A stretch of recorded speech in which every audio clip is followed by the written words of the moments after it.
my name is Aoife Deane and this is the Happy Weight podcast.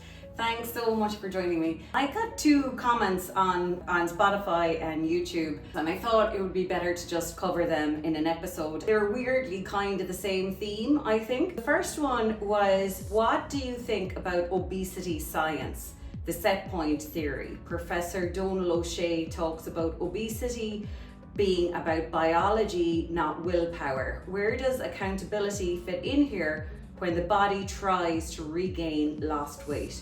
Professor O'Shea says 90% of people regain lost weight. Then the other one is Michelle, and she was like, enjoy the podcast, but I have a stoma and I feel now I'm always hungry, even though I'll eat well, but I'm always looking at the next meal or snack. Like Michelle, first of all, I'm hoping you're seeing a gastro specialist dietitian and you're really under good care. When I worked in a hospital, that wasn't the area I worked in terms of the stoma, and can we work around that to get to a lighter weight, even if our appetite is affected? I would say yes. Do you know that Martin Luther King Jr. quote of, if you can't fly, then run. If you can't run, then walk. If you can't walk, then crawl. Keep moving forward. Question about obesity. First of all, I suppose when I was doing the Masters in Nutritional Medicine, there was a lot of people doing that Masters coming from other disciplines, right? And they could not get over how there was such a small amount of nutritional studies, right? Because the thing is, nutrition studies are really hard to orchestrate, because you either institutionalize people and feed them and then be sure of how much they're actually eating. But if you institutionalize someone, that's not a good representation of what real life eating is like. And then if you're going by food diaries or free living, whatever, you're not really sure what people are actually eating. The second thing is, right, I did my whole dissertation in, methods of overcoming binge eating and losing weight and all of that, right? And the studies on weight loss are most of them are pretty boring, pretty generic, and they echo kind of what's going on in the real life world, right? Which is, someone goes to the doctor is like, have you tried dieting? Have you been to a slimming club? Yes, I have. Cool, go again. Go back on the wagon, try and be good. Cut calories, follow a food plan that's 1,200 calories, set meal times, set portions, right foods, wrong foods. Then in lots of studies that will be accompanied by some sort of fitness or personal training or whatever, right? And the thing is that if you put a slim person on a food plan where there was right foods, wrong foods, there was prescribed ways of eating, they would fall off the wagon too. Like in college and stuff, it'd be like reading these studies and it's like, oh yeah, surprise, surprise, they fell off the wagon.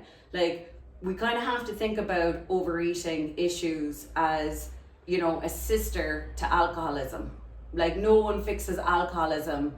Well, it would be hard and probably low rates of success if someone was like, just cut out alcohol. Like, generally people need some therapy, some coaching.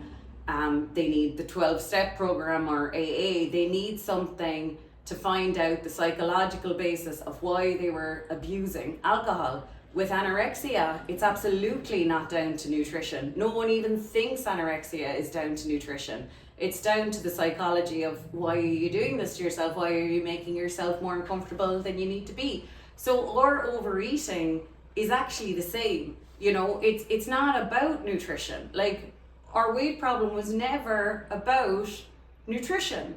Our weight is about how we treat our body and how we treat food and how we're willing to feel. So, maybe how overfull we're willing to feel, how guilty we're willing to feel, how ashamed of eating or our body are we willing to feel.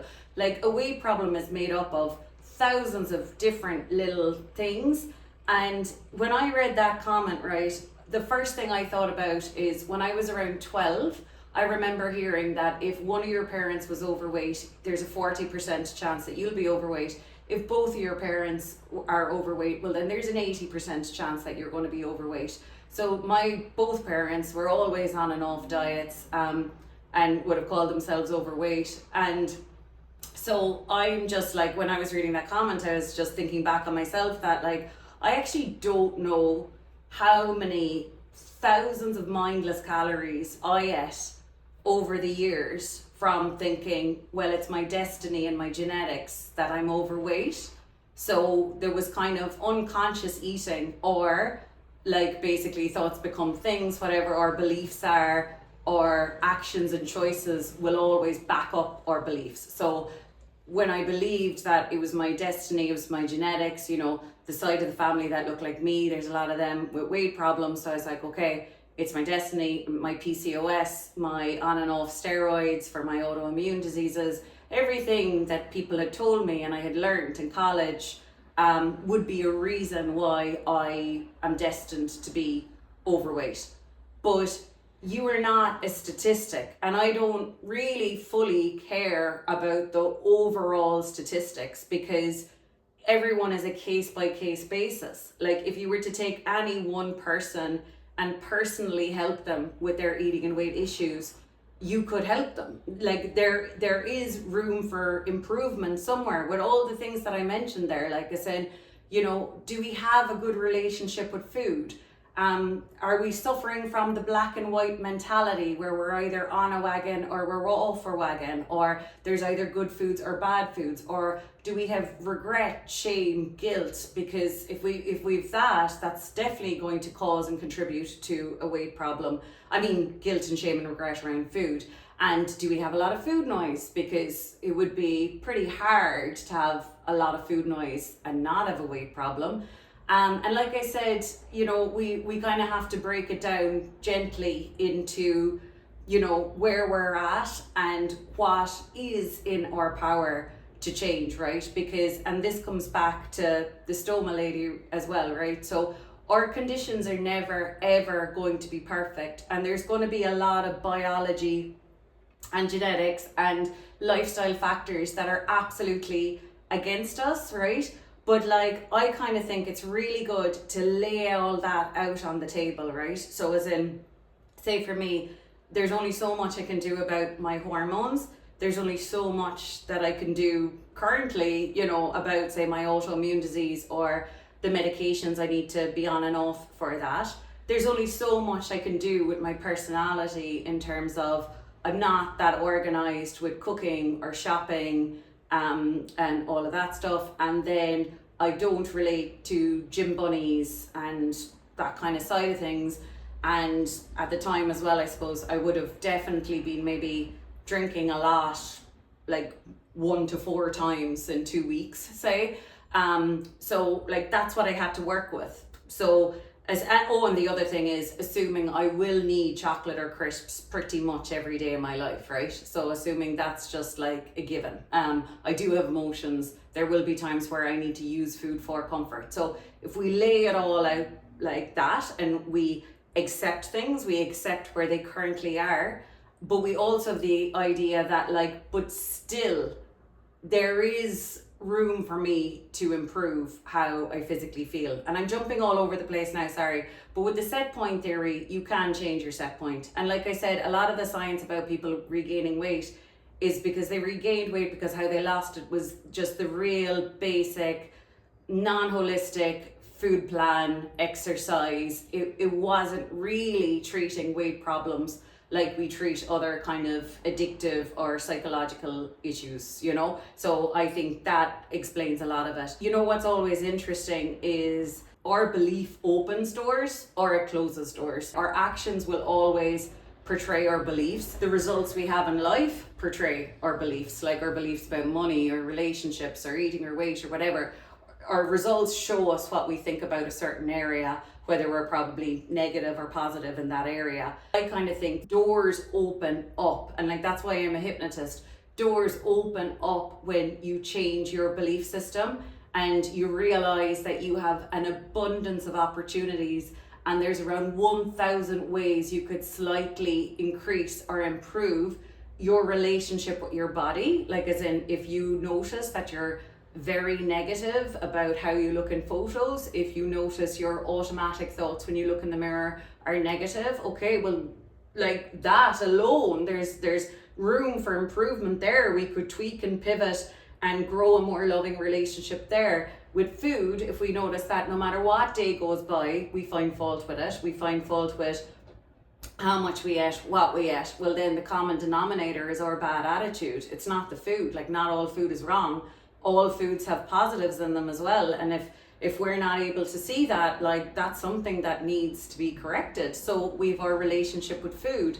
Like, do we have happy moments with food, or do we have sad moments with food? Do we have guilt, anxiety, fear, doubt? Are we eating something being like, should I be eating this? How fat is this making me? Maybe I'll never lose weight. Like, what, like, are we up in our head when we're thinking? Because again, are we up in our head when we're eating? Because again, that's not something that, like, when we're free of weight problems, we'd be doing. When we're free of weight problems, we'd be spending more time in our bodies. So we are eating, and the assessment of the food is via or how it smells, how it tastes, the changing feeling in our stomach as we are eating. So it's our physical cues are guiding the eating experience with the kind of obvious goal that we are using food to feel good. And again, when I think back on all the negative beliefs that I had, because I was learning lots of negative stats about weight and stuff as well in college. So we're going to have different storylines then when we eat. Like I said, there's going to be a lot of foods that are slipping through the net that it's just that whole thing that, like, if you look back on your week and you think about what are the needless foods, what were the ones that you ate for the sake of it, or you were in a bad mood, or it was a day that you were saying you'll never lose weight. And like, this is the whole thing, your beliefs are so important. Like, I remember I had a woman one time, and it still kind of haunts me. Like, I hope she's in a good place now, but we could have written a book on all the positive experience she had with food that she was never able to do before. Like, her relationship with biscuits, her relationship with food on holidays, her relationship when she was back home with family, her relationship with food when she was in a bad mood. Like, she conquered so many individual things, right? And she lost over a stone. And then unfortunately, one of our last sessions, or the last session, she was in really bad form. And I get it, we are not ourselves when we are in bad form. But she had a dodgy week of eating, and I kind of think we're either in two caricatures. We're creating the, say, like, the Aoife 2.0, who's proud, who's confident, who puts back her shoulders, who deserves to be spoken to with respect, who will only talk to herself with respect, who will only use food to feel well. Food is there to serve me, it's there to make me feel good. And, kind of that whole attitude versus our weight problem caricature, which is, I should be ashamed of myself, I'm in the wrong place, my body is wrong, I'm wrong, all the giving out and whatever. So she had gone into that mood that week. And then she was fueling the fire, she was doubling down into the muck she was like, I wonder though, that doctor told me 2 years ago that it will always be hard for me to lose weight. And I was like, I don't believe it. I actually don't believe it. I don't fucking believe it. Like, you've changed everything. You've lost over a stone. Like, I don't know, I think it was 1 to 2 stone.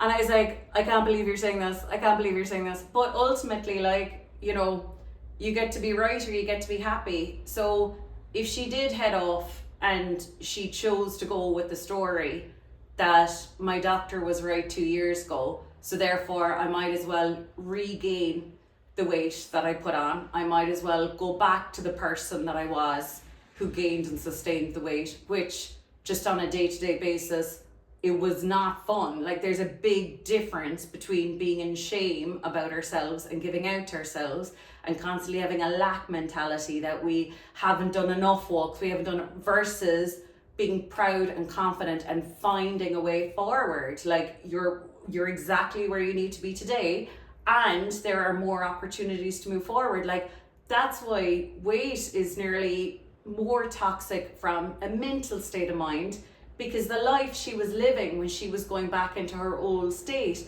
was awful. And it was going to have an effect on things. It was going to have an effect on how social she was going to be that week, probably, what she did eat, how much she did exercise. So then it snowballed into feeling worse, thinking worse, eating worse, and gaining weight. So at a certain point, right, it's like, do you want to be right, or do you want to be happy? Like, I remember thinking that. I remember thinking like, well, maybe, I should, like, I'll fly the flag for curvy girls or something. Do you know what I mean? Like, maybe that's my destiny. That's, I'll just fly the flag for that. But it's like, ultimately, that didn't feel right.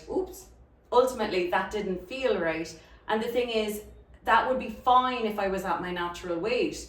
But you are not at your natural weight if there's been many times where you've been uncomfortably full, if there's been many times where you're sitting down to meals and you're not remotely enjoying it, if, like I said, you've a lot of guilt and shame or whatever, which promotes more mindless eating. And I binge eat as well. So like, I did a lot of binge eating. So it's like, the weight that I got from years of on and off binge eating and on and off the wagon, like, sure, that's not my natural weight. That's like telling an alcoholic his hangovers are natural. His hangovers are not natural. His hangovers are because his body is saying, you were not meant to drink that much. Do you know what I mean? So it's the same with our weight. If there was uncomfortable eating, or many times where we felt very bloated or heavy or under exercised, or then lifestyle wise, if we were overstressed or overworked or underslept or underhydrated, or we were doing everything for everyone and we weren't taking care of our own nervous system or our own immune system, which does actually rely on joy to a certain point. Like, joy is really good for our immune system, and it's like, are we on that, or are we just all work and no play? Another thing that always strikes me, right, is I used to work with personal trainers over in London, and they were probably the healthiest people I've ever come into contact with. Like, it was really just part of who they were to be super interested in health and how they ate and how they exercise. But if I asked them, is there any room for improvement with your relationship with food, or with what you ate this week? Is there any room for improvement with how you ate this week? Or is there any room for improvement with your exercise? Because we can look for opportunities without feeling blame and shame, but we want to spot opportunities. Opportunities ultimately is our success. And that's why self-defeating things like people of a certain age never lose weight, people of a certain weight never lose weight, people of a certain whatever never lose weight, that closes the door on your reticular activating system finding opportunities. That way that you can come up with solutions and answers when you're driving or you're in the shower. You actually want to prompt your mind. Like, one of my affirmations was, every day in every way I'm becoming my ideal weight. Every day in every way I'm becoming my ideal weight, because then you are programming your mind to see how you are moving forward and to keep finding more ways to move forward. So for all the thousands of opportunities that creates when we're telling ourselves, I'll probably never lose weight because of my age, my meds, my current size, my history with dieting, whatever, then yeah, you're right, game over. As Henry Ford says, whether you think you can or you can't, you were right. But like I was saying with the personal trainers, what's weird about that is they would be like, oh my gosh, there's so many things I want to like improve and change and work on. Whereas sometimes when people are in a bad place with their eating and weight, they're kind of like, I do everything right and I don't lose weight. And it's like, that attitude is such a toxic attitude, and it really, really wouldn't help us. So it's back to that whole thing that now we actually have to, disprove ourselves basically. So for all the years that we've told ourselves, I can't lose weight because of X, Y, and Z, we invested heavily in that, right? So our brain won't want to change overnight. But if you want to be happy, if you want to become the weight you want to be, you will have to let go of that investment of 20 years where you were telling yourself you can't. And you will have to choose being wrong about that in order to be happy and move towards what you do want. So yeah, I hope that answers some questions, and thank you so much for being here, and have a really, really beautiful week, and thanks so much. Mwah.